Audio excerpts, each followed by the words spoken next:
See, this is what I don't like about Youngkin. He did everything not to help mega Republicans that was running for office for the House and Senate. Anybody who supported President Trump, Youngkin didn't help. He only helped his few select friends and one lady named Tara Durant, who wasn't in the competitive race, gave her $140,000 on that parent matter bull crap that he never even stayed to fight. He just went on about his business after it looked like the trans community was going to basically, harass him, intimidate him, bully him. All that crap that Merle Rutledge doesn't even have to worry about. Notice, it doesn't happen to me what happens to Youngkin. The reason is I earn people's respect. Youngkin has not. Only thing Youngkin has done has showed I can buy my seat at the table.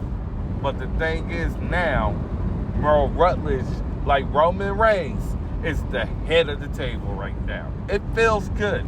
And this is the other thing. Youngkin is a snake. Period. A snake. I don't understand why he's trying to save his butt now by saying, oh, Trump, he's a strong leader. We need him. The economy is terrible. And all that stuff.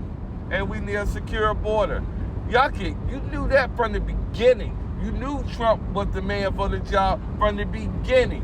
But instead of do that, you wanted to run for president when you hadn't even earned one accolade that says you should be president. You went the first year in office and said, hey, boom, I'm a presidential candidate, and didn't put in the work. When I ran for office, Youngkin, I paid for my own gas, my own travel, my own hotel stay, riding all up Virginia. I went from Danville, I went from Richmond, I went from Charlottesville, I went from Fredericksburg, all the way back. I didn't complain. I earned every single thing I got. Every single vote I got or supporter I got, I earned. And I didn't earn it by being a fake ass motherfucker like Youngkin. Look at this guy's resume if you don't believe me. For those who are kissing Youngkin's ass or don't know him, you'll find out everything you need to know about him. He hasn't been in one fight that he has stood in and won without going down on his knees and begging Democrats for help. The sad thing is, he has fought harder for everything else but conservative values in Virginia. And he wants to save his lame duck career for being the most ineffective governor. When Louise Lucas had a chance to get unseated, let me tell y'all the truth of what happened here. Chesapeake GOP screwed over the whole entire Commonwealth of Virginia when it came down to family values and more. And guess who the Chesapeake GOP was in line with? Log Cabin Republicans and the Western Tidewater Republicans all teamed up to try to make sure Merle Rutledge did not become the nominee, because they were worried if I became the nominee, beat Louise Lucas, I was the front runner for governor of Virginia, and they could not sell the seat like they have been doing before.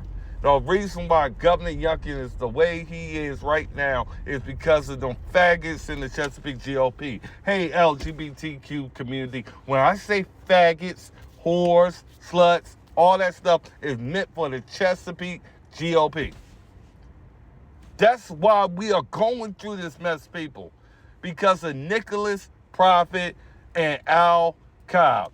And I'm pretty sure Dennis Freeze has something to do with it. But the thing is, one thing I can tell you about Dennis Freeze, he will even tell everybody in the Republican Party, Merle Rutledge is not a joke. If he's in the room, which y'all have tried to keep him out of, look at Liberty University. They tried to keep me off the stage because I was showing my ass whooping Glenn Youngkin's ass everywhere he went. If you notice a couple of things, every debate or forum me and Glenn Youngkin was in, I kicked his ass. All he did was buy a bunch of campaign signs with his millionaire ass and line it up the street, and still went to the building where I showed up with Pete Snyder, with Amanda Chase, with Della Pena, Kurt Santini. I can name all the governor's candidates from back in the day. Guess what? I can name them, but I can't name when they have showed up since they left the campaign trail. When I told people after the election, I said I was going to still be there. Where's everybody at that ran for office in 2021? None of them showed up. You haven't even heard about them. They just went off and vanished and disappeared. But Merle Rutledge still showing up at Virginia Beach Council meetings, Portsmouth Council meetings, still showing up, giving speeches in Chesterfield, giving speeches in Richmond, Fredericksburg, all over the place, taking on BLM, taking on Antifa, taking on child porn books. You get what I'm saying? It's only so many places I could be at and still do a podcast and still make sure Virginia knows a real conservative is coming to save Virginia. And he has a plan to save Virginia and put things back in order from the mess of Biden and Youngkin. Youngkin had every opportunity to end Biden's inflation here in Virginia. He chose not to. And the reason why he hasn't signed off on the marijuana bill is because on my campaign shirt from 2021, it said Rutledge University. What was underneath my name? It was nice little leaves right underneath saying this is going to be billions of dollars of revenue so I can take the pressure off a law-abiding Virginians from taxes, giving them relief where they needed it. And the money going towards infrastructure, building better schools, getting the pride crap out, and getting gun safety training in. We would be the most common sense state that everybody wanted to move to. So many people have told me they are moving from Virginia to Florida. I even called donors that had just moved to Florida, and they had told me, Rutledge, I wish I was still in Virginia knowing that you were still fighting and you was running for office. I would have stayed in Virginia and gave you all the help. And guess what? They still send a check.